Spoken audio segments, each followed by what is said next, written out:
bien, hermanos, el Señor os bendiga. Una alegría poder continuar y darle al Señor toda la honra, toda la gloria. Qué bueno adorarle y entrar ahora también en este tiempo de meditación de la palabra. Quiero ceñirme a los tiempos, para no ni quedarnos cortos ni largos, estar en el tiempo. Después tenemos los bautismos, después del culto. Muy bien. Bueno, pues esta mañana hablábamos acerca de estas preguntas, ¿no? que nos hacemos y que es importante que nos hagamos, como en ese llamamiento de Jesús, que todos estamos llamados a Él, que todos hemos sido llamados a ese discipulado, que no hay nadie en esta sala que no haya sido llamado a ello, que todos hemos sido llamados, que todos, por lo tanto, necesitamos dar una respuesta. Y a mí me gusta repetir que nadie aquí nadie en este salón es hoy lo que debería ser. Todos estamos, ninguno somos lo que deberíamos ser. Si tú piensas que hay alguien aquí que ya es lo que debería ser, Dios no ha terminado la obra con ninguno de nosotros, por lo tanto, estamos en un camino de perfeccionamiento, de crecimiento, en el cual siempre tenemos que dar algún paso más, ¿no? Y de eso se trata, de darle al Señor una respuesta. Y no sé, esas preguntas que hacíamos esta mañana, pues no sé si os habéis podido situar alguno, dónde estáis, ¿no? ¿Qué tipo de preguntas son las que me hago yo? ¿Qué tipo de preguntas te haces tú? Pero se trata sobre todo de conseguir dar un paso más, conseguir avanzar un paso. A veces nos frustramos mucho en los retiros o en los campamentos yo siempre, no sé, como esa mentalidad de que bueno, vamos a ir al campamento, vamos a ir al retiro y ahí ya la gloria de Dios va a caer de tal manera que nos va a transformar y a partir de ahí ya ha llegado el avivamiento. Y no es verdad, no es verdad. Como cuando predicamos el Evangelio, nos pensamos, o sea, la primera pregunta, ¿has predicado? ¿Cuántas almas se han convertido? Es como que ese es el tema, ¿no? Y yo creo que no se trata de conseguir que la gente de pronto levante la mano y entonces ya eso es un éxito. A lo mejor yo me conformo con que la persona con la que he hablado esté un poco más cerca de lo que estaba. Después de la conversación esté un poquito, haya dado un paso, ya no esté donde estaba, se cuestione cosas, porque a veces el evangelismo y en general la obra de Dios muy pocas veces es de 0 a 100 en un segundo. Muy pocas veces. A Pablo, ¿no? Que lo tiró al suelo y que no sé qué, y todos queremos una experiencia tipo así, pero es que no sucede. No es mi experiencia es un proceso. Y creo que es bueno que nos planteemos esto, ¿no? Que tampoco no se va a solucionar, el Escorial no se construyó en un día y no se va a solucionar todo, absolutamente todo en 2 sesiones y en un retiro, sino que necesitamos caminar, necesitamos tomar propósitos en nuestra vida y dar respuestas al Señor. Y a partir de ahí, paso a paso, el Señor va haciendo las cosas. Quería enseñar, no sé si estamos ya, vale, pues quería enseñaros una serie de personajes aquí descritos que todos conocemos, porque como todos somos ratones de iglesia aquí, ¿no? Hemos dicho Isaac. Porque esta gente son héroes. Esta gente son héroes grandes, ¿vale? ¿Qué podemos decir? Decidme algo que os haga pensar ¿qué es lo primero que se te viene a la mente como para pensar que cada uno de ellos es un grande? Isaac, si piensas en Isaac, ¿qué hizo Isaac? A ver. Ese no es de los más fáciles, ¿no? A ver, alguna cosa de Isaac que se nos ocurra. ¿Ninguna? ¿Ah? Los pozos, por ejemplo, fue un hombre que abrió pozos en el desierto en temporada de mucha sed, y además se caracterizó por eso, porque abría un pozo y llegaban estos y se lo decían, ahora es nuestro, y se quedaban con él y se ponían a discutir y él decía, no discutáis, iba a otro sitio y abría otro, y le pasaba lo mismo y se lo quitaban también y no discutíais. Fue llamado un hombre de paz. Isaac es un hombre de paz, sobre todo por eso, porque abrió pozos en el desierto y en un tiempo importante, y sobre todo también yo lo veo como el tremendo enlace. Hablamos del Dios de Abraham, de Isaac y de Jacob, ¿no? Grandísimo patriarca sin el cual no se entiende. Y eso es un símbolo de Cristo, el maravilloso pasaje, maravilloso entre comillas, ¿no? Donde casi nos lo matan, ¿o no? ¿O nos vamos a olvidar del sacrificio? Isaac es un tipo de Cristo, justo en esa estampa, ¿no? Y luego el sacrificio sustitutorio. Es un grande Isaac. ¿Josué qué? ¿Qué decimos de Josué? ¿Qué pensamos en Josué? Si decimos Josué, ¿qué? La conquista, ¿no? El conquistador, Jericó, pero mucho. Moisés, efectivamente. El que llevó al pueblo a la tierra prometida, este tema tiene que ver con él. Un valiente, esfuérzate y sé valiente, ¿no? De Samuel, ¿qué podríamos decir?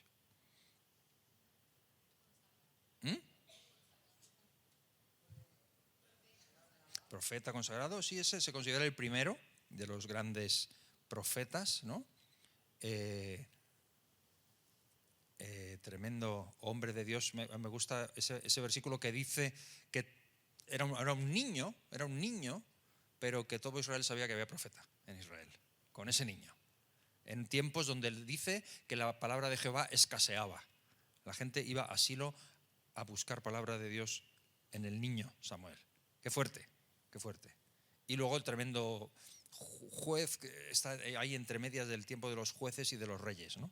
Está a caballo y es como el último de los jueces o el primero de los profetas, pero es un grande, Samuel es un grande. David, ¿qué pensáis cuando hablamos de David? ¿Qué se te viene a la cabeza? Goliat, okay. O músico, rey, ¿no? Salmista, hombre de guerra, mujeriego, no. Tremendo David, un grande. No se concibe. Bueno, ahora vas a Israel y todavía ahí está la fortaleza de Sion, que era la ciudad de David, y está una estatua impresionante allí de David. David, a un israelí, David no se lo toques, es de lo más grande que hay, ¿no? Timoteo, ¿qué dirías de Timoteo? Joven, es un pastor en la iglesia de Éfeso. Timoteo lo conocemos sobre todo por las 2 cartas, ¿no? Tremendas cartas pastorales. Sin él no las tendríamos. Y un hombre que evidentemente estuvo al frente de una iglesia en el Nuevo Testamento, un hombre importante,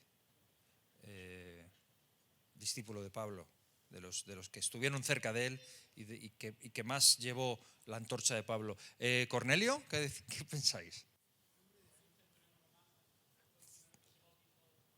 Efectivamente.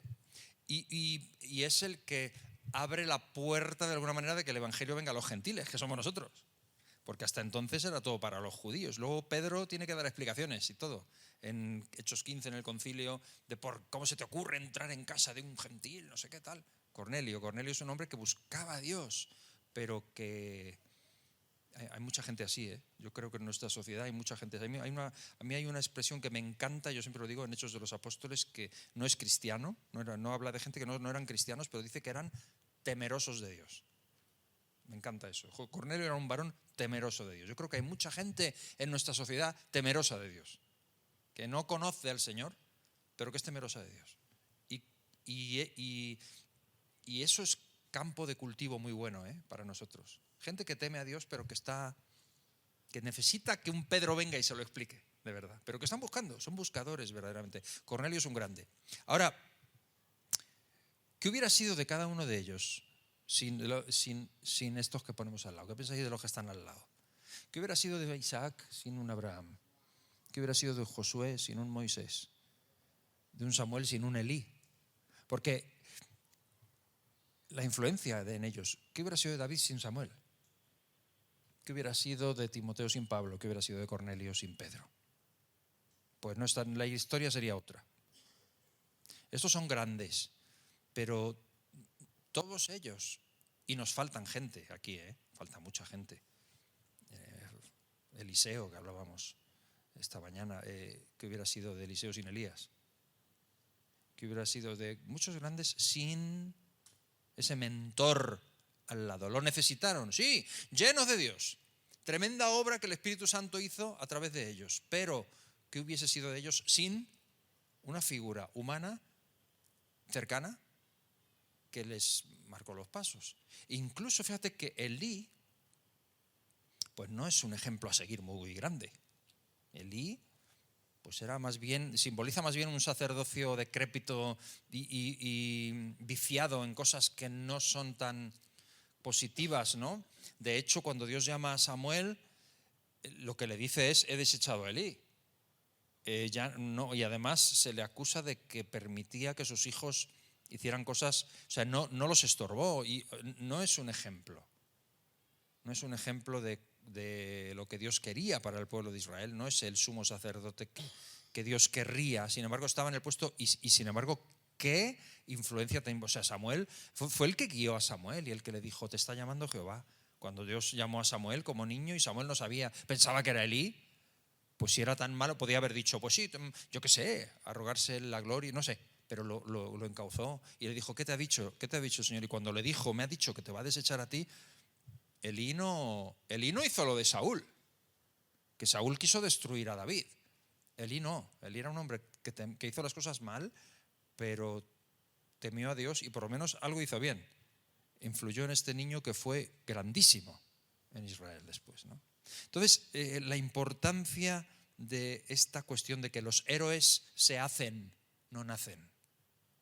Los héroes se hacen, no nacen. Había un antiguo libro que se llama El discípulo se hace, no nace, ¿no? Que revolucionó mucho de la idea en las iglesias, pero no sé, nosotros a veces yo creo que desarrollamos esa idea de que esto de servir al Señor está un poco sujeto al azar y a los talentos que uno tenga, y a que, bueno, si yo tuviera los talentos que tiene tal y cual, y no es verdad. Entonces, mucho de este retiro, de lo que se trata cuando hablamos de los valientes, es de entender que Dios nos llama, Jesús nos llama, y no nos llama en base a nuestro talento. Puede que no tengas muchos talentos, aunque tengas uno, aunque creas no tener ninguno, aunque creas no servir para nada, el Señor te está llamando y está queriendo hacer de ti esto. Entonces estamos a veces a la espera de que el Señor levante a alguien y no nos damos cuenta de que eso de estar esperando a ver si el Señor nos manda un pastor, a ver si el Señor nos levanta, eso es la mentalidad del libro de los jueces, que hemos dicho esta mañana, que al final, sí, pues Dios levantaba a uno y grandes cosas, pero luego ese se moría y ¿qué pasaba? No pasaba nada. Volvían en bucle, ¿no? Y no queremos ser esa iglesia en bucle, sino que queremos ser personas que nos entregamos en otros, somos discípulos que hacemos discípulos y que podemos hacerlo y que debemos hacer todo lo que está en nuestras manos para salir de ese bucle. Entonces Jesús nos ha dado enseñanzas y nos ha dado herramientas para poder hacer esto. Lo que pasa es que ese camino es un camino que no es cómodo, ¿vale? No es cómodo. No es cómodo, se sale porque implica esfuerzo, implica lo que decíamos esta mañana de los tres, implica renuncia, implica que yo me voy a estar preocupando por alguien y bastante tengo yo. Esto me ha pasado mucho en conversaciones con hermanos, pero ¿qué me voy a meter yo en ese berenjenal? Pero bastante tengo yo ya con lo mío. Bueno, pues el Señor te llama a salir de lo tuyo y a tratar de bendecir a otros. Y eso es una bendición muy grande. O sea, hasta los psicólogos más...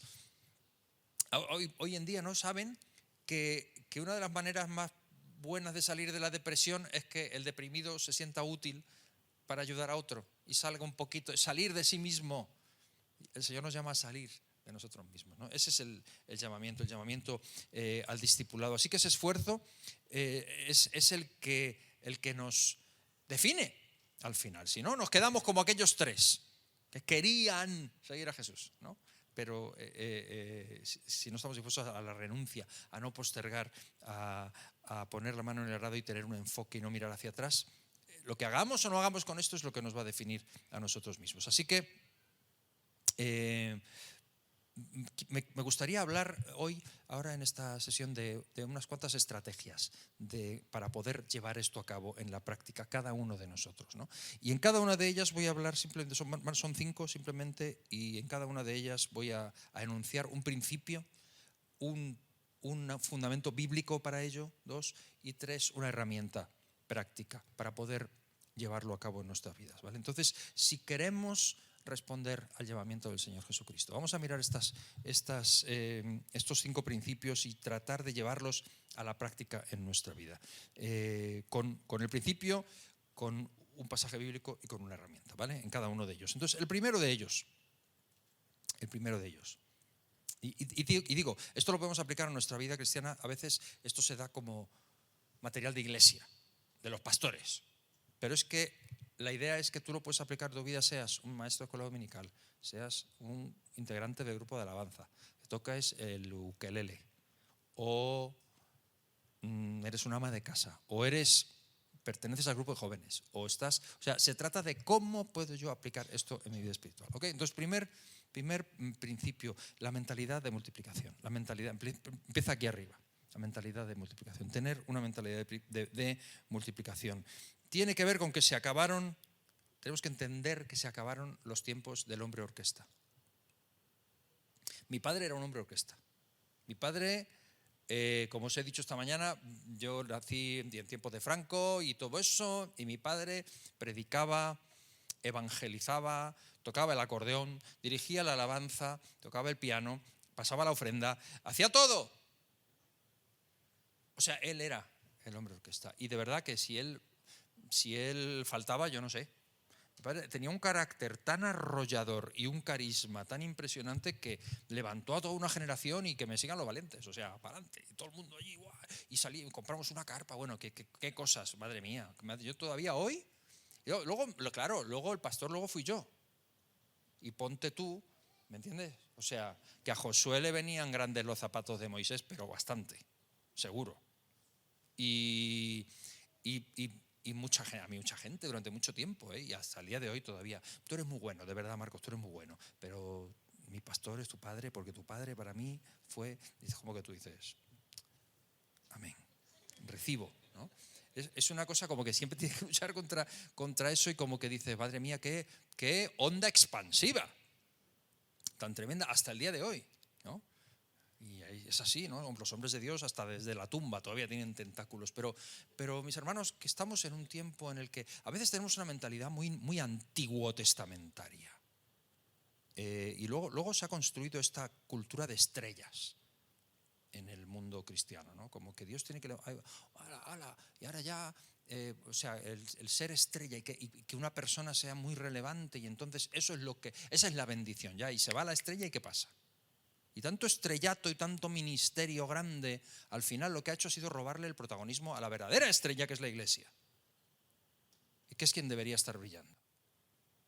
¿No? Pero como esperamos a que venga el Mr. Wonderful a hacer la obra, que Dios, que tiene dones, que va, pues el Señor nos llama, si cristianismo precisamente es eso, que seamos capaces de entregar a otros, hombres fieles que sean capaces de enseñar a otros lo que aprendiste de mí. Tú, entregas a los hombres fieles, que ese es el poder del Evangelio. Jesús lo dijo, haréis cosas mayores que yo, ¿no? Entonces, esa mentalidad de multiplicación tenemos que tomarla. Y además es que es muy actual, pero para todo. Estaba mirando algo del fútbol, ¿no? Yo no entiendo mucho, pero yo me he dado cuenta que hoy en día, antes, cuando yo era pequeño, había un entrenador y los jugadores. Ahora fichan a un entrenador y viene con el equipo técnico, con el psicólogo, con el cocinero, con el dietista, y con el nutricionista, y con el fisioterapeuta, y con el no sé qué, con todo el mundo. O sea, es un equipo impresionante de gente, y así van, así funcionan. Así los ves, que corren 90 minutos y en el minuto 91 están como en el 1. Y tú, vamos, me duele solo de verlo. Pero es un equipo de trabajo. Entonces hay uno que sí, que lleva un poco la batuta y tal, pero no puede hacer nada sin el otro que está allí. En el entrenamiento tú ves que es una cosa de equipo absoluto. Y en la iglesia es exactamente igual. Y en la vida espiritual es exactamente igual. Ya no es ese sentimiento de admiración por alguien, sino que Dios nos llama a cada uno de nosotros, y eso requiere humildad, por un lado, para los que están al frente, y requiere esa mentalidad de los que están, de cada uno de vosotros. Y hay que enseñarle a la iglesia que yo no estoy para todo, sino que estamos todos para hacer la obra. Entonces, yo he tenido que aprender eso. Pero también me ha costado encontrar personas. Pero cuando te pones a buscarlas y empiezas a enseñar esto, resulta que las personas quieren. Entonces, ¿a qué te llama a ti el Señor? Mentalidad de multiplicación es eso. Entender que somos piedras vivas, que cada uno estamos contribuyendo a ello, ¿no? Os dejo ejemplo bíblico el versículo de Hechos, capítulo 1, versículo 8, que es el famoso versículo del Nuevo Testamento. Recibiréis poder cuando haya venido sobre vosotros el Espíritu Santo y me seréis testigos en Jerusalén, en toda Judea, en Samaria y hasta lo último de la tierra. Vamos a ver. ¿Cómo es posible? Claro, cuando Jesús les dice a los discípulos que Él se va a ir y que es mejor que Él se vaya, yo me imagino a los discípulos, y yo os pregunto a vosotros también, porque yo he tenido muchos problemas con ese versículo.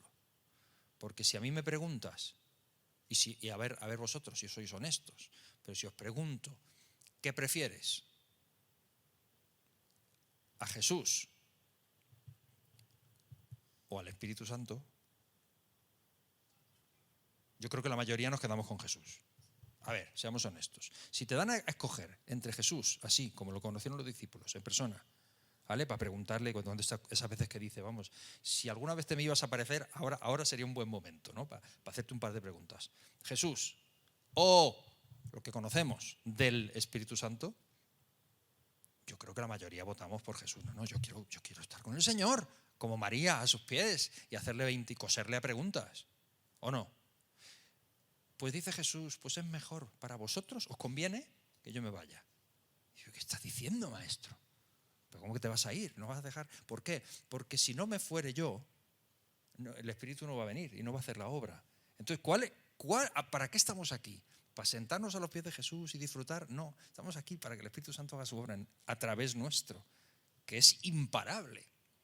Entonces, esa es la mentalidad que necesitamos, y los discípulos no lo habían pillado, no lo habían pillado. Porque esta es buena también. Hechos 1.8 Hechos 1.8 es una cosa, pero Hechos 8.1 es otra. ¿Sabéis lo que pone? Hasta Hechos 8.1 no se cumplió realmente. Hechos 1.8 era: recibiréis poder, me seréis testigos en Jerusalén, en Samaria, hasta el último día. ¿Qué hicieron? Allí en Jerusalén, culto y culto y culto y culto y culto, y que bien estamos, y que bien estamos, y que bien estamos. Hechos 8.1. Vino la persecución y por patas, todos se tuvieron que ir. En otras palabras, o te vas y sales por el mandamiento en obediencia, o sales por persecución, tú mismo. O sales, pero en Jerusalén no te quedas, ¿no? Es un poco, Hechos 1.8 se cumple en Hechos 8.1. Cuando viene la persecución los dispersa, porque es que estos no se querían ir, ¿no? Entonces, esa mentalidad de multiplicación cambia nuestras preguntas, cambia nuestras vidas, nos cambia a nosotros, pero cambia a los que están a nuestro alrededor, nos hace diferentes, nos hace pensar de una manera diferente. La herramienta práctica de este punto, en Habacuc capítulo 2, versículo 2, Dios le dice a su profeta: escribe la visión, siéntate, corre, escribe la visión y declárala en tablas para que corra el que leyere en ella. Esto puede ser una tontería, pero la mentalidad empieza aquí, empieza tú contigo mismo. Y simplemente yo te digo, coge un papel cuando llegues a tu casa y escribe. Empieza a escribir qué es lo que tú crees que puedes hacer. Porque al final Dios, cuando escogió gente, le dijo: ¿qué tienes en tu mano? Una vara. ¿Qué hacemos con una vara? Tío, la vara, ¿no? Ya te conozco yo a ti. Bueno, con una vara vamos a sacar al pueblo entero. Tú fíjate, la que vamos a liar con una vara, ¿no? Eso lo pilla José Mota y se vuelve loco. Con una vara, es claro, eso ya lo dijo el Señor en el Antiguo Testamento.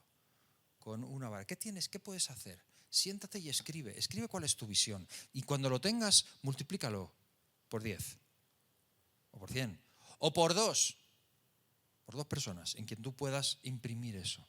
Empieza a pensar con quién puedes trabajar para que eso empiece a reproducirse. Es un cambio en nuestra mentalidad. Lo he puesto ahí como herramienta, simplemente para que escribamos.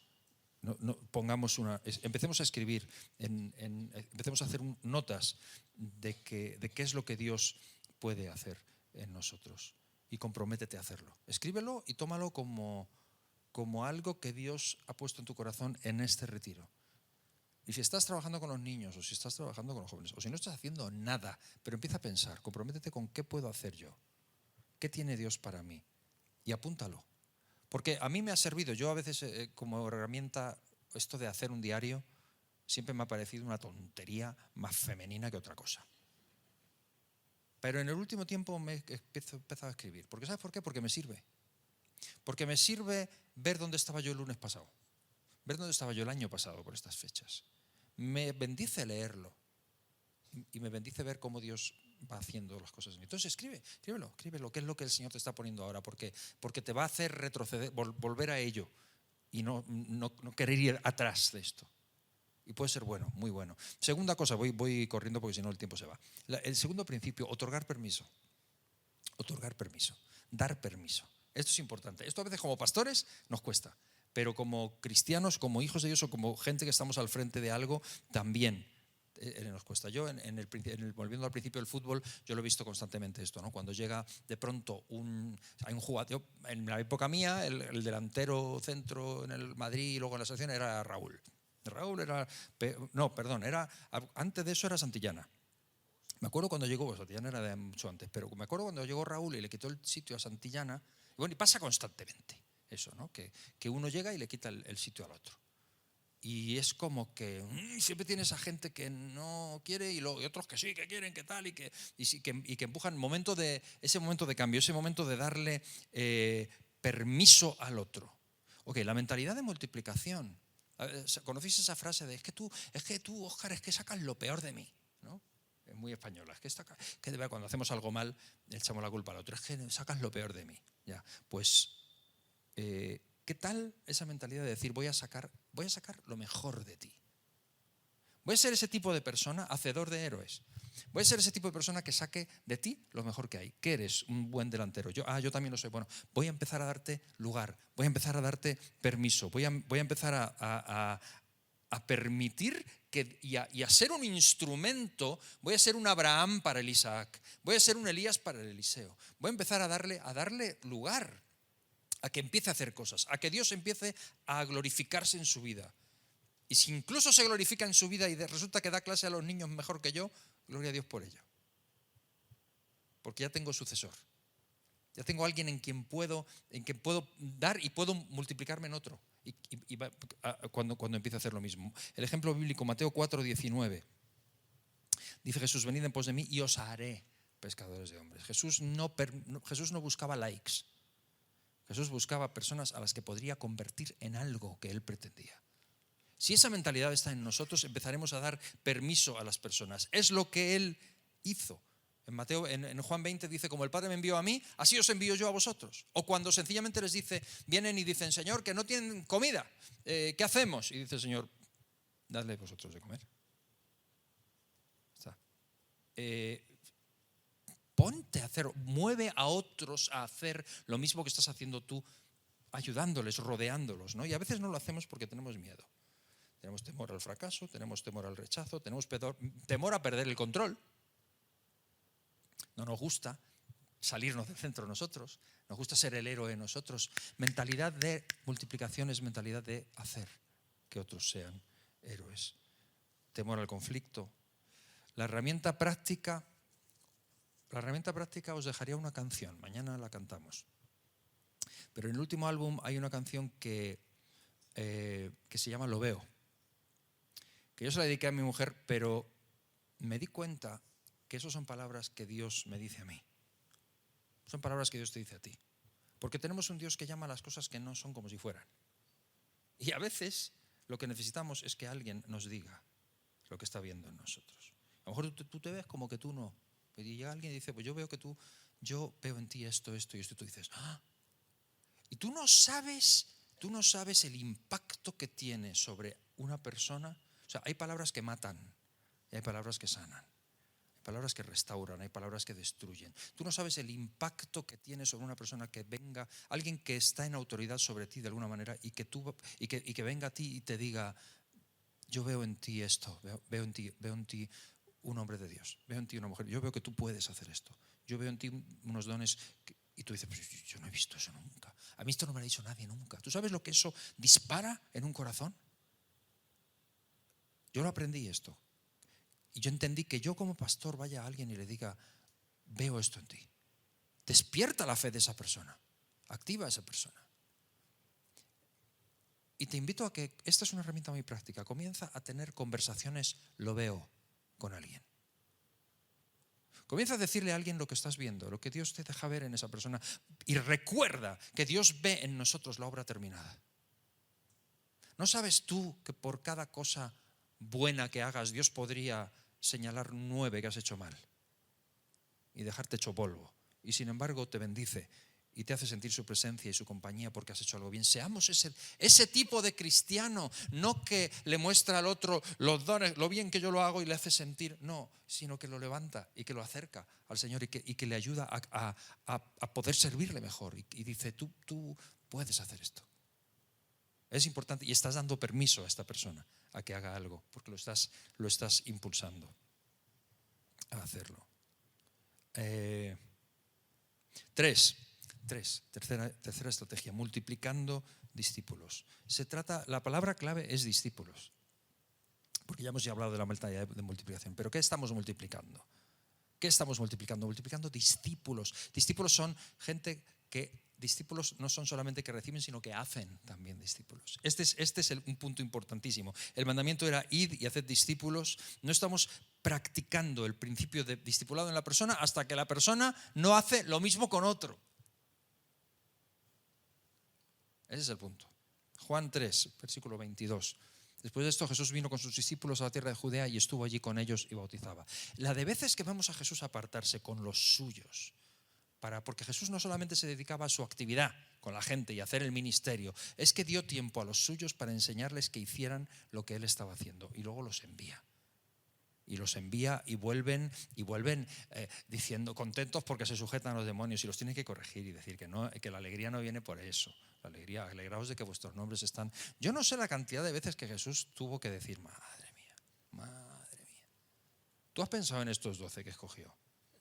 O sea, cualquier empresario que pretende cambiar el mundo escoge a otros, no a estos. Pero si eran pescadores, cada uno de su padre y de su madre con más problemas y con más historias y luchando a ver quién era el más grande, unas cosas que no entendí hasta que no vino el Espíritu Santo que hizo la obra en ellos, ¿no? Pero cómo les dio el tiempo, tuvo la mentalidad de multiplicar, les dio permiso para hacer las cosas y multiplicó discípulos, les enseñó a que ellos hicieran lo mismo, ¿no? Hacer discípulos también. La herramienta práctica en esto es una cosa que, si lo queréis fotografiar o si queréis apuntarlo, pero porque dar permiso, yo sé que no sucede de un día para otro, pero esta tabla a nosotros nos la han enseñado varias veces en momentos que hemos tenido así, que es muy buena, es muy práctica. Cuando tú tienes a alguien que está aprendiendo lo que tú haces y quieres entregarlo, ¿no? Hay gente que coge y se va. Ahora mismo estamos tomando una iglesia que nos ha pedido ayuda y vamos a estar ministrándoles, enviando un equipo, empezando a pastorearles y enseñarles. Es una iglesia que hace 10 años el pastor se fue, desapareció. Hicieron una oferta de no sé dónde y se fue. Y se quedaron allí, luchando, ¿no? Qué horrible cuando alguien se va y deja todo esto sin preparar la sucesión. Pero no estamos hablando del pastorado, estamos hablando del discipulado, de absolutamente todo lo que hacemos, del evangelio de Jesucristo. Y fijaros en esto, hay una etapa, porque esto va en el tiempo, y esto lo aprendimos, no sé si te acuerdas, con los de Next Level, ¿no? Que es, yo lo hago y tú miras. Falta una cosa que es, yo lo hago, tú miras y luego hablamos. Es un tiempo en que es así. Pero luego viene un tiempo en que es yo lo hago, tú me ayudas y luego hablamos. Y luego viene un tiempo en que es tú lo haces, yo te ayudo y luego hablamos. Y luego viene un tiempo en que es tú lo haces, yo miro y luego hablamos. Y la siguiente es tú lo haces y otro mira, porque yo ya me he buscado a otro con quien voy a seguir haciendo lo mismo.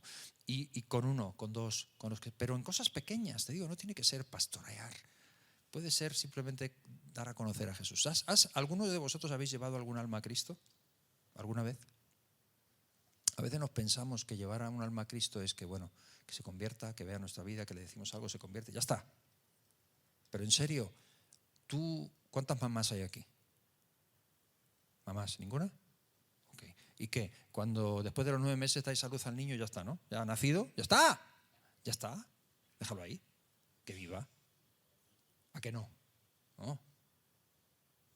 Y además nadie te lo enseña, es un chip que de pronto está ahí y tú sabes que no lo puedes dejar solo, que lo tienes que amamantar, que lo tienes que limpiar, que lo tienes que educar, que lo tienes que enseñar, que vas con él, que no lo dejas hasta que tiene capacidad de ser también mamá o papá.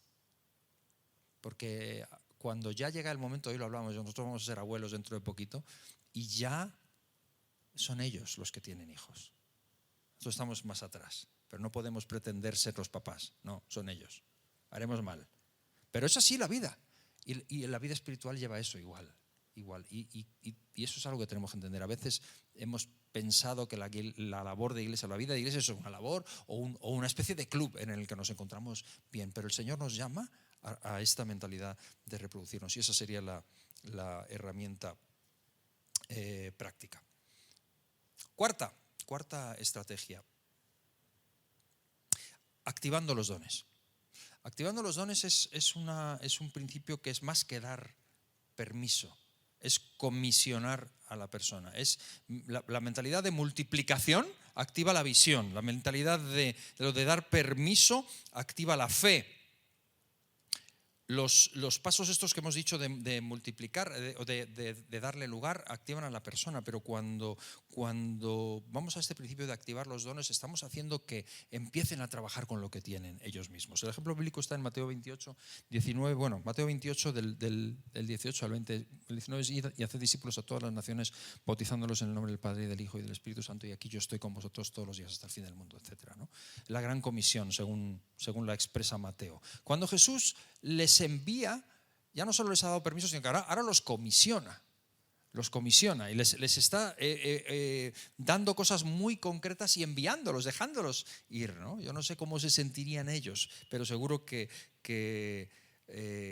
fue algo, una etapa nueva. Fijaros que cuántos milagros hizo Jesús y cuántos milagros hicieron los discípulos en Hechos de los Apóstoles. Pero es curioso que los milagros de los discípulos nunca suceden cuando está Jesús. Siempre suceden cuando Jesús no está. Lo cual es porque Él los ha comisionado.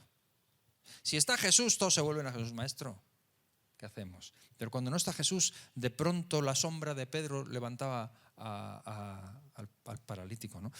Hay un poder grande en esto, en comisionar. Y la herramienta práctica, aunque parezca que es muy espiritualoide y muy institucional y muy de iglesia, pero es orar por ellos.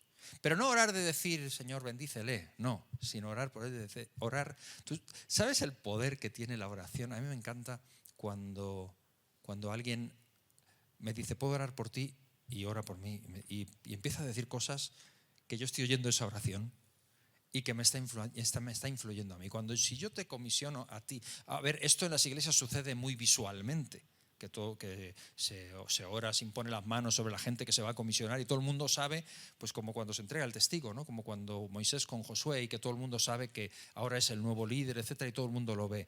Pero a nivel pequeño igual, cuando yo oro por mi hermano y digo, Señor, envíalo, protégelo, la oración que estoy haciendo sobre él está activando su fe, está activando sus dones. Esa persona no sale igual. No es como si le digo, oye, hoy vas a bautizar tú, por ejemplo.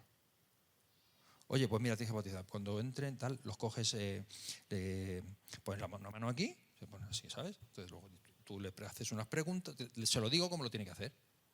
No es lo mismo que si lo hablamos, se lo explico y después oramos. Y digo, Señor, pon tu mano sobre él, bendícelo, Padre, úngelo.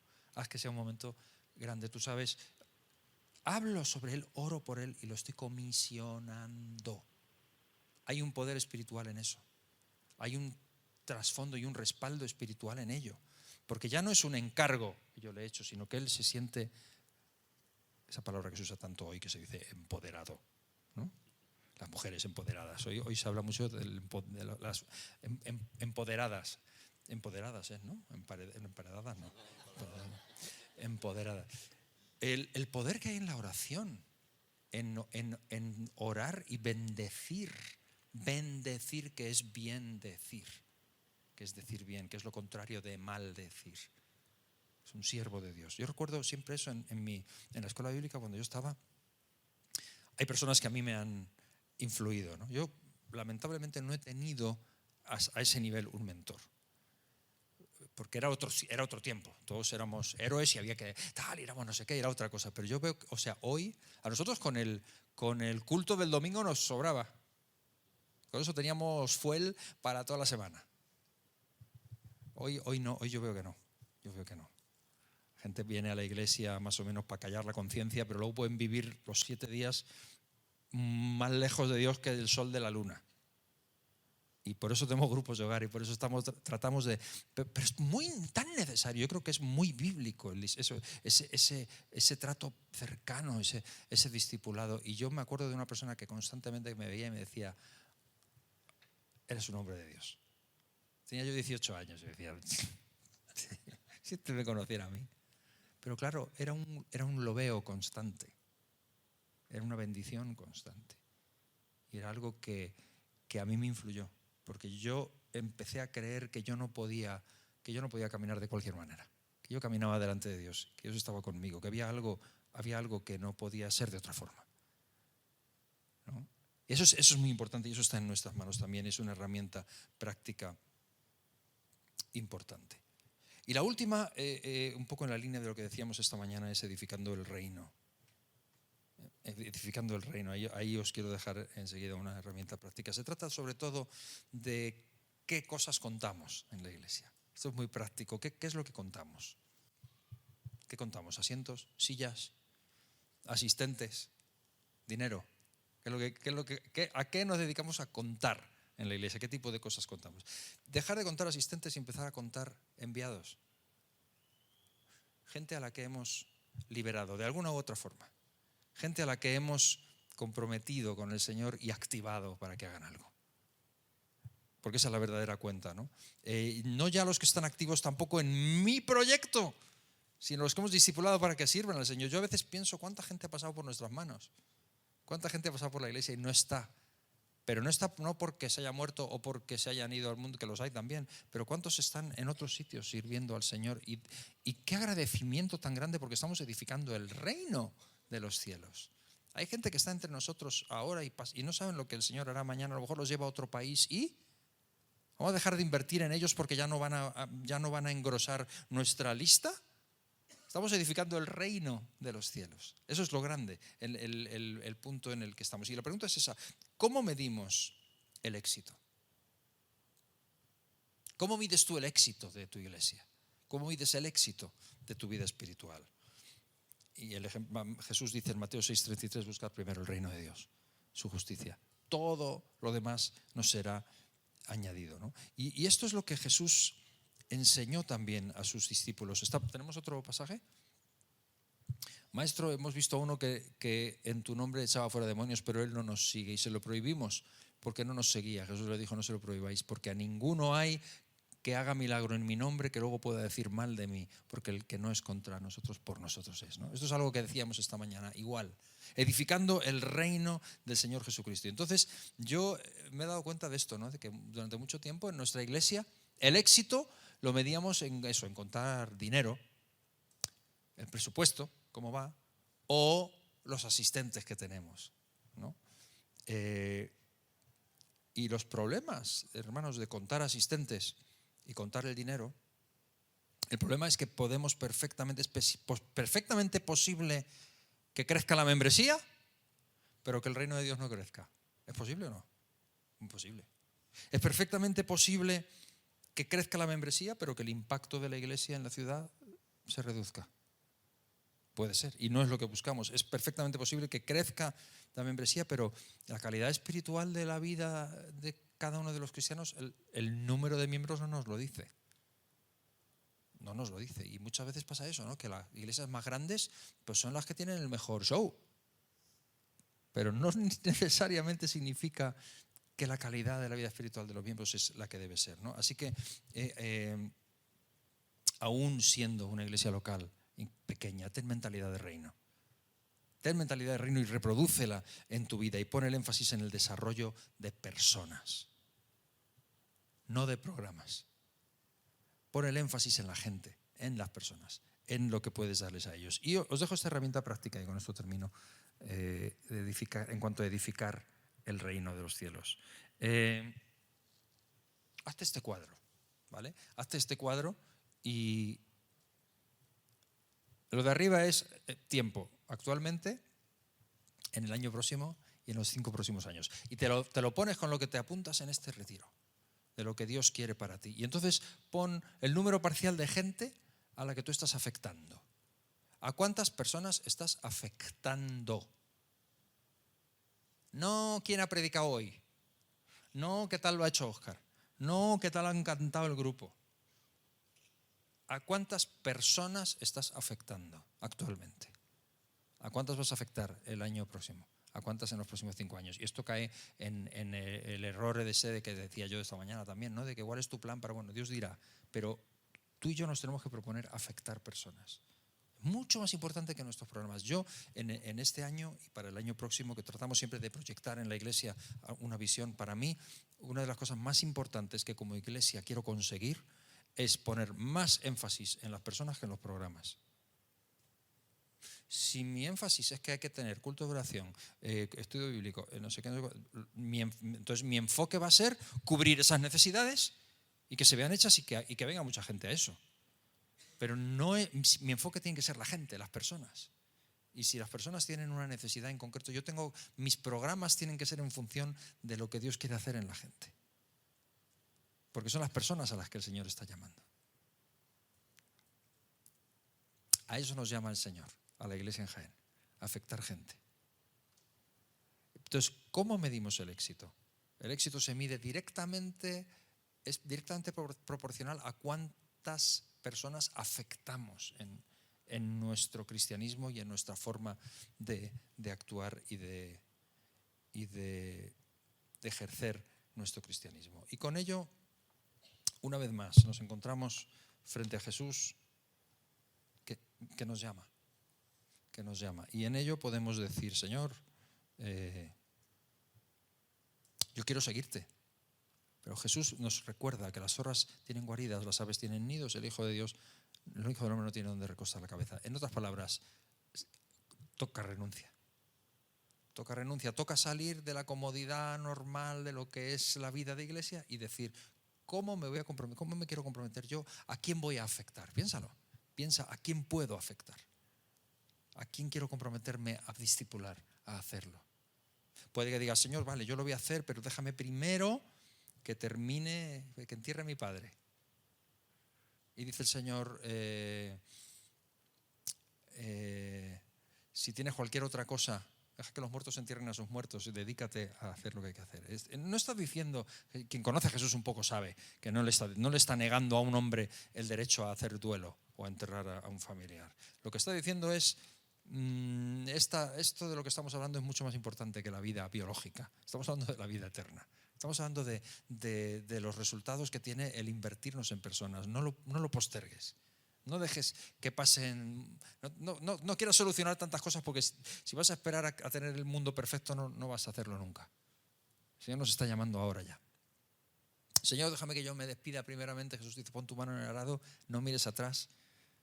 Te estoy llamando. Entonces yo me conformo, hermanos, en estos días y en este retiro con que podamos escuchar al Señor llamándonos personalmente.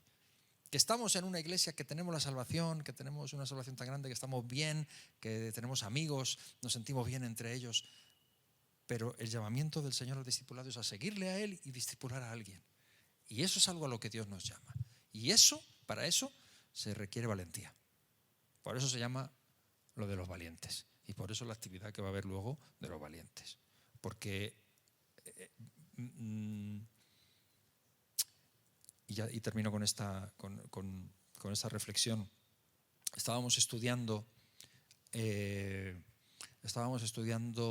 historia de la Iglesia. Y en historia de la Iglesia estudias los siglos, ¿no? Los grandes, los héroes que ha habido, ¿no? Y entonces nos quedamos estancados en el siglo II, porque el siglo I ha sido el siglo I fue un siglo impresionante. El siglo I fue donde empezó todo. El siglo I pues es cuando se escribió el Nuevo Testamento Y el siglo I es donde se imprime toda la doctrina, toda la enseñanza, todo el evangelio de la gracia de nuestro Señor Jesucristo. Entonces el siglo I es el siglo de los teólogos.